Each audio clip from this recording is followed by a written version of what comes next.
So women don't know this, that submission is what even gives them more power in the marriage.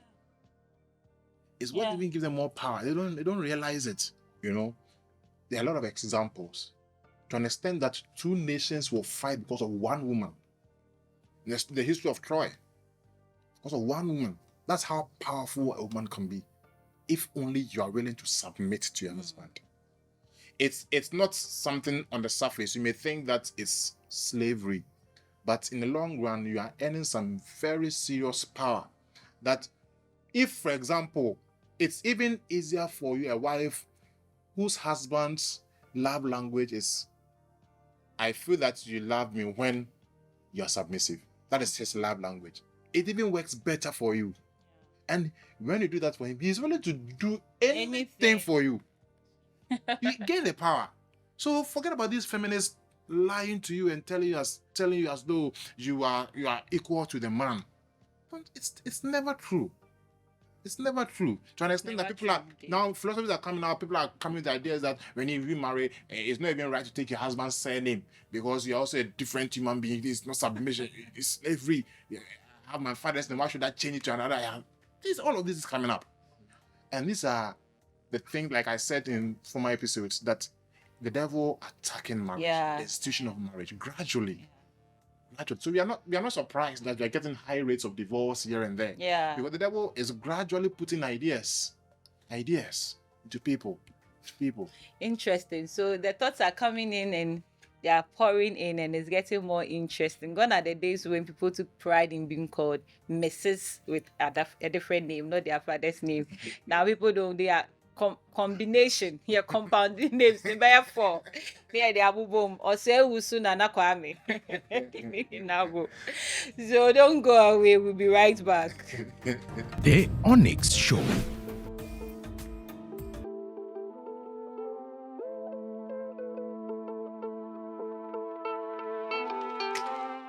If you were to marry again, what would you do differently? Would you change your spouse? If I got the chance to get married again, I don't think I'll change him. I expected this actually. And if I'm to marry next week, I'll go for the same person, do the same things, go about everything the same way I'm doing now. Never, like never. I'll choose it every day. Well, this is what I expected, yes, because I'm the type. I read a lot about marriages. I would say I'm a fan of marriage, if I should put it that way. I married him for his values, what he stood for and all. And that has kept the marriage going because I realized that we had similar values, integrity, honesty, humility, respect for people. So it's just kept us going. What I would change would be if we had a more proper coordination and planning of the wedding, where I hadn't have to run around too much to do so many things. I would have preferred that we paid someone to be in charge of all that, so that I would just feel free. I didn't expect that the road would be that smooth, and so whatever is happening in the marriage, I mean, whether it's been down or ups, I expected it. If I should marry again, I'll still marry my wife because I still love her and I accept her for who she is, whether her weaknesses or her strengths, because I believe that over the time that I've spent with her, I think that where I'm weak, that's where she's strong and vice versa. So she's still the best person I would love to live my life with. I always look at people and how they live their lives, and I learned a lot from them. So I'll say the things I'm going through are some of the things I've expected to see in my marriage. And if I'm to marry again, I'll go in for the same person. My husband is very sweet. Very sweet. The Onyx Show. Welcome back. This is still the Onyx Show, and we are shooting right here in Anchor Photography Studios in Achimota. We still want to say thank you to Aqua Makeover Studio. Makeup extraordinaire. In fact, if you want makeup, soft, glamorous, whatever, she's there to give it onto you. So we were discussing submission and was getting interesting. Sometimes women think that, why is everything women? Everything is women. Yeah, bre. when in the marriage, everything, it's like the whole marriage is on your neck. It's on your head. And all the bashing is always for the women. But I always say that you hold the power to the success of the marriage. That is why it looks like everything is on your neck. Oba Nyansafo is very hard to get. Very, very hard to get. Bible says that he who finds a wife has found a good thing. He obtains favor. The wife's worth is more than that of rubies. So if all of these things are being said about one person, at a point, Bible was even comparing a woman with wisdom. So you can see that if you're a woman, you're powerful. That's why Bible is telling you to submit, because what the power in our the man has that ego. You think you have some power because you can multitask. So we're now far. No. So just calm down, and we are going to make this marriage a blissful one. So if you are planning to get married, my advice to you is to think about this submission thing very well, because that's for the man. The love is there. The love, it will come. But if the submission is not going well, now something which is there. So I was will try. Like, you have to try. Read books, learn about it. Don't go and do yes and matter. It will also help the marriage. If everything you are like a robot, everything you won't say some. Me nkokani anka say me submissive. Me nkokani anka say me disrespectful. It's not going to help. So you have to bring your views, but you have to know when and how. It's difficult, but we are all trying. So let's move on. What's the duty of a man or a husband when it comes to the marriage relationship? What's the duty? Like we were saying, we are all partners, we are doing this together, but there is a duty of a man and there's a duty of a woman. Let me just bring this in before we go in. When I was having my wedding, the word that came, most of the time when we hear wedding now, Charlie, what's why shit? Obana drink reception, is everything going well? That man also drink wedding night. No more drink. Forget them. Remember they drink wedding night, I never could see there. But just when we were having the preacher man was preaching, he said something which I remember till now. He called his wife and they did a demonstration. So he said that in marriage, the man is the head. So he said, so I'm just using my fingers to show. So the man is the head. So the man is just standing like this. And the woman is supposed to be supporting. So everyone said, we neck, kuna supporting head. Into also jinahosi. Immediately, the woman tries to surpass the man, not tintin in name, so that she will become like the man. And the man too does not want you to take his power. So you also be trying to stretch and tiptoe to also join you up there. Now, both of you are all forcing to get to a point where that is not where God is to be trying to put you. So at the end of the day, you'll be struggling, both of you. And the marriage relationship is going to struggle because the woman is trying to be the man is trying to do that. Hey, media, you can't take over me. Now we are forcing, and that's when Obanis Misikanye. Sit down, like a competition, very, very unhealthy. But I want us to discuss in this talk, what is the duty of a husband? Let's forget about the man. Let's talk about the husband. What's the duty of a husband in that marriage? Go first. Right. Okay. So I will start with Christ being the head of the church, because our marriage is let's say a replica of the kind of relationship between Christ and the church. What does Christ do for us? What does he do? He gives us that spiritual nourishment. He brings us to a place where we feel loved. He provides for us. He nourishes us. He washes us. He teaches us. And he's saying that just as he loves the church and plays certain roles for the church, the husband should also come to a place where he plays such roles for the wife and then the family. So first and foremost, if you look at Adam was given a role to play. When the woman came in as a helper to what? To the vision that God had given the man. So every man has that headship role. You are supposed to be the one who carries that vision for the family. You should teach the family the direction that you are going. How do you do that? There is that spiritual nourishment that you should give the family. Every family that is not spiritually sound is bound to die along the line. You can be living together, but you guys are dead. So, as much as possible, every husband is supposed to make sure that there is that spiritual connectivity. He is bringing the family the spiritual way, connected to God. 2, the husband should come to a place where not only spiritual stuff, you should have a vision for the family. In the next 10 years, what do we want to do? What do we want to do? How are we progressing? How do we want our kids to go? You should give that clear-cut direction. Say in your if you think you want to go into ministry like mine, when the call comes, you should be ready to make your wife know that, Charlie, now this is what we are supposed to do. You are supposed to give that kind of guidance and direction. There are many things, but let me mention 2 more. Then again, every husband is expected to ensure that you provide the needs of the family, regardless of whatever you are doing. Adam was meant to be the one who was managing the garden, managing every other thing. God gave him work before he gave him a wife. So you should make sure that you find something meaningful to do as a husband. I'm not saying that get a job that is bigger than your wife. That's not what I'm saying. Of course, these days our wives are getting what is juicy jobs. They will consider the women over the men.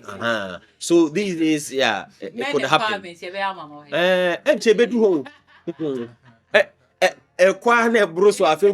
Men empowerment. But I mean, that's just on the side. You should be doing something so that you can provide for the family. Let me practically say this. Abby is here. I don't know why today I'm saying a lot of things. She doesn't know where they fill gas. You can ask her. There are certain things I don't allow her to do them. Where they buy prepaid for the house, she doesn't know. There are a lot of things I don't allow her to do it. I make sure I get them myself. You can ask her. I go to the market, Domi Market, Chandan Market, whatever. I go there, buy the things, fruits, vegetables. I buy them myself. Sometimes I cook. You know. Oh, this time I still do it. Ask her. So you see, we have to provide for them physically. Sometimes our wives will have the money. They can buy the things for themselves. But at some point in time, as a husband, you should provide. And Quranic school, sending things. It may not be all, but contribute. Make sure that, they are okay. Then another thing I would, there are many so that others can also share.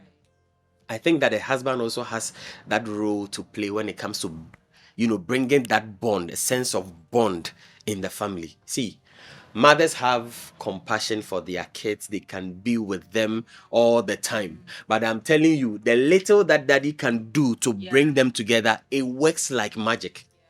Let me give this example, then I'll hand over. My kids, we have 2 kids. Let these kids be ill or sick. Whilst I'm away, I'm in school, I'm working somewhere. You can try, go to the hospital. It will take a long time for them to be well. Let me leave the field or let me leave school and come home. Let me be like the lion. I was telling you, lion or whatever. I want to catch them. We are playing. In the next 2 days, they will be fine. There are times they don't need medication, nothing. Just being with them, playing with them, it's enough. So mothers can bind children, but when daddy plays that role in, getting mommy along, getting the children along, there's peace in the family, and there is it fosters, health and growth. So these are a few I can talk about. Along the line, I'll add more. Okay, so it looks like our time is running out. So let's just make it concise and Sure. yeah. Okay, So you take one and then mommy will add. I think I read an article in a particular magazine that did a survey of prisoners in America. They did a research, and then they asked them how their upbringing was like. And then, according to the research, about 90% of the prisoners grew up without fathers. And most of the confessions was like, if only they had a father at home, they wouldn't have ended up where they did. Yeah. Yes. The devil is not afraid of a praying woman, but when he sees a praying man who takes charge of his home. That is why the devil tries to take the father out. and then breaks down the family. So the presence of a father is very, very, very important. Very, very important. The devil fights it every time to make sure that he takes the father out. Let there be a misunderstanding. The man gets angry. They break up the marriage. Then there's single parenting. The child is with the mother. Then the devil gets the chance. So the devil understands how important the presence of a father is in the home. So he tries everything he can to take him out. So as a father, you should understand that, you see, the example you just shared, when you are away, your children are not well. When you come, everything is within a short while, they are well. It's that kind of spiritual bond. And then that spiritual, God places that, because you have that authority, he places that spiritual covering also through us. And so if we do not understand as men how important we are in the family, it goes a long way to affect even our children and our generations to come. Yeah. So as a father, this is a cliche, but we can still repeat it and say that the husband, it means the one who binds the house. House band, the man who puts the home together. Band. Yeah, so he binds everything together. That's why it's called husband. Wow. Okay. Yeah, so he organizes everything at home, and he spearheads everything. Right. He's in charge. You have to make sure that you are in charge. Make sure that you know everything that is going on. Because the day Adam, left his home, Where was he? that is where the serpent came. Yes. You understand? So let us be careful. The presence of the father is very, very important. There's something I say that if a husband is not talking to the wife is still talking to somebody. Let's just hope it's not the serpent. Mercy. Okay, let me add a little to what daddies have said. I would say that a husband is a gatekeeper. And you know what a gatekeeper does, or a watchman. A husband is a real man. A real man doesn't beat the wife. You don't cause trouble in the house. And a real a husband is also a father. That father figure must be in the home. That person. Yeah. Talking about You realize that when the man is around, as also said, there is peace. My 4 kids say, when their daddy comes, which will say, my second boy, on the first boy, or no, when the daddy is not around, when you feel school by and the car is not there, mommy, where is daddy? Then he will start crying. So that father figure is very important in even raising kids. And that is what I'll add up. Wow. A gatekeeper. Mom and Jai gates ni mama no. There are men that are really lazy about keeping the gates. They always leave it to the women. We always see women at praying centers, blah, blah, blah. They are praying while the men, share game, sports. Oh. Boys. In some doors. So sometimes play with your children, kakra. Let's leave the parenting part out. Play with your wife, kakra. Play with her, kakra. She's your friend. Why wouldn't you play with it? If you don't play with her, she'll go and play with somebody. Somebody will be playing with her for you. When the attraction starts growing, then you'll be wondering, why is my wife not minding me? She will cook your food, she will wash your clothes, and she will go and sit by her phone. Every time she's on her phone, you see her giggling, smiling. Because we won't say we in India, girl, but someone has gotten the opportunity to do that for her. And we don't want marriages to be going through that. So we are asking the husbands to rise up. Be the husband. Bind the home. Be the gatekeeper. Be the one that knew her now will be else. Oh, daddy way. Oh, where is my husband? That kind of thing. So I think today we've settled the dust on the submission bit of it, even though the conversation can go on and on and on and on. And we started something about the duties of the husband in the marriage. We'll go into it more in our next episode and also talk about the duties of the wife. I started with the husband because always the women are crying and saying that everything everything is obano, but today we started with the man so you can understand. So I want to say thank you again to Anchor Photography Studio for giving us this nice place for us to have this discussion. And to Auntie Gifty, Aqua Makeover Studio. Makeup extraordinaire. You won't get it anywhere. Natural kakra, glamour kakra, baby, everything there inside. God bless you so much. And to you out there, thank you so much for making time to watch us on the Honest Show. We'll come your way again next week. This is Pentonic Studios production. You can follow us on IG, on Facebook, and on YouTube. Watch all our other videos and all our other productions. And I'm sure you'll be excited to have a Christian production in your home. Thank you so much. And from here today, we say bye.